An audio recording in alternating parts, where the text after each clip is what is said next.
مجدد صاحب کی بات میں کر رہا تھا، اکبر تو مر گیا اسی مگر جہانگیر اسی راستے پر رہا، دربار میں سجدہ، ہندوؤں کو ساری اجازت، مسلمانوں پر قیامت آئی، کوئی بول نہیں رہا تھا۔ ایسا زمانہ آ جاتا نا کہ حکمران کسی کو چوں نہیں کرنے، سب بڑے بڑے علماء تھے، مشائخ تھے، ہندوستان بڑا بڑا تھا اولیاء سے، سب بس اپنے اللہ میں لگ گئے، کوئی نہیں بولتا۔ اگر اللہ اپنے دین کا محافظ ہے نا، سرہند جیسی گمنام بستی، وہاں ایک درویش پیدا ہوا، احمد نامی، شیخ احمد سرہندی، جس کو ہم حضرت مجدد الف ثانی کہتے ہیں، کہ حضور کے بعد جب 1000 سال گزر گیا تو دین پر قیامت آ گئی۔ اس وقت کھڑا کیا گیا کہ اب نبی کا زمانہ نہیں، رسول کی ضرورت ہے، بہت مگر رسول بن رہے ہیں، ایک ایسا شخص کھڑا کیا جائے جو اب دوبارہ 1000 سال کے بعد دین کو زندہ کرے۔ اللہ نے اس کو ہمت دی، توفیق دی۔ وہ مغلیہ سلطنت جو کلکتہ سے پشاور تک بلکہ کابل تک تھی، کون اس کا مقابلہ کر سکتا؟ اللہ کے بندے نے جو خطوط لکھے وہ چھپے ہوئے نا، بڑے بڑے رسالے ہی، مکاتیب مجدد الثانی رحمۃ اللہ علیہ، مکتوبات، گورنروں کے نام، جرنیلوں کے نام، ان کی غیرت کو بیدار کیا کہ مسلمانوں نے جان دے کر یہ ملک اس لیے حاصل کیا تھا کہ ہندو راج کرے، مسلمانوں پر قیامت آئی ہوئی اور یہ دربار کے وزیر بنے بیٹھے، لوگ چونک اٹھے، ٹھیک نے ان کے اندر غیرت پیدا کی۔ اب ان کو جو بند کر دیا تھا لوگوں نے، جاسوسوں نے بتایا کہ ایک فقیر ہے جو لوگوں کو باغی بنا رہا، قید کر رہا، اپنے ساتھ جہاں لشکر اس کا جاتا، ساتھ قید ان کو لیے پھرتا۔ 11 سال گزرے بے حضرت مجدد الف ثانی کے قید کاٹ، پھر گوالیار کے قلعہ میں نظر بند کر دیا، اپنی طرف سے یہی کہ بس ختم کر دیا، کوئی نہیں دین کا کام یہاں کر سکتا، مگر وہ لگے رہے۔ اب اس زمانے کے جو خط ہیں، بات لمبی ہوتی ہے، یہی مضمون آپ نے اپنے بیٹوں کو، گھر والوں کو، ساتھیوں کو جو خط لکھے ہیں وہ پڑھنے کے قابل۔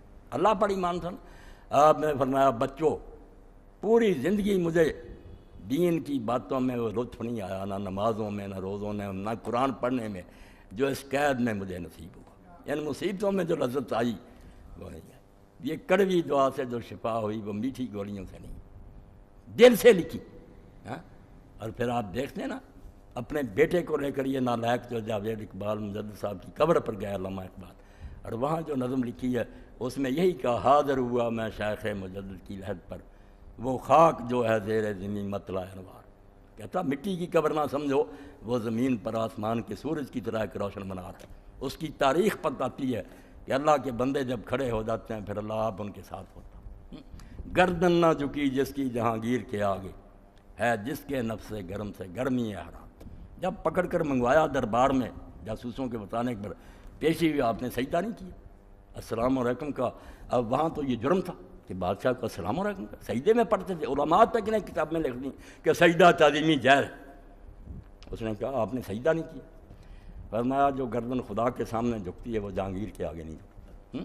سزا ملی پھر، مگر آخر میں یہ ہوا کہ جو گورنر تھا، جو جرنیل تھا، ان سب نے آنکھیں دکھا دی، انہوں نے کہا جہانگیر معافی مانگ، مجدد صاحب کو رہا کر، اور جو ان کا کہنا اس کے مطابق کر، ورنہ اینٹ سے اینٹ بجا دیں، کابل سے لے کر کلکتہ تک۔ فقیر کی تحریک، اخلاص سے، کوئی لالچ نہیں، کوئی کرسی نہیں، دین کا غم تھا۔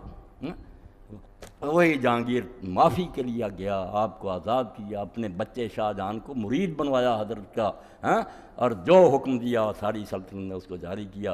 اور یہ رخ بدلنے کا نتیجہ یہ ہو کہ جہانگیر کا پوتا ہی دین کو زندہ کرنے والا محی الدین اورنگزیب عالمگیر پیدا ہوا، جس نے وہ کام کیا جو عام عالم بھی نہیں کر سکتا۔ اللہ پاک فرماتا ہے من یتق اللہ یجعل لہ مخرجا۔ آپ نے پھر تفسیروں سے پڑھنا، میں اشارہ کر کہتا جو اللہ کہتا جو مجھ سے ڈریں گے، میرا حکم مانیں گے اور گناہوں سے بچیں گے، وہ سمجھتے ہیں مصیبتوں میں پڑے رہیں گے، بھوکے مریں گے، معاشی تنگیاں آئیں گی۔ بالکل غلط بات ہے، یہ تنگیاں نیکوں کو بھی آئیں گی، وہ الگ بات ہے، وہ اللہ تعالیٰ کی مرضی ہے، مگر مومن کے لیے یہ چیزیں کوئی بری چیز نہیں، بہت اعلیٰ ہے۔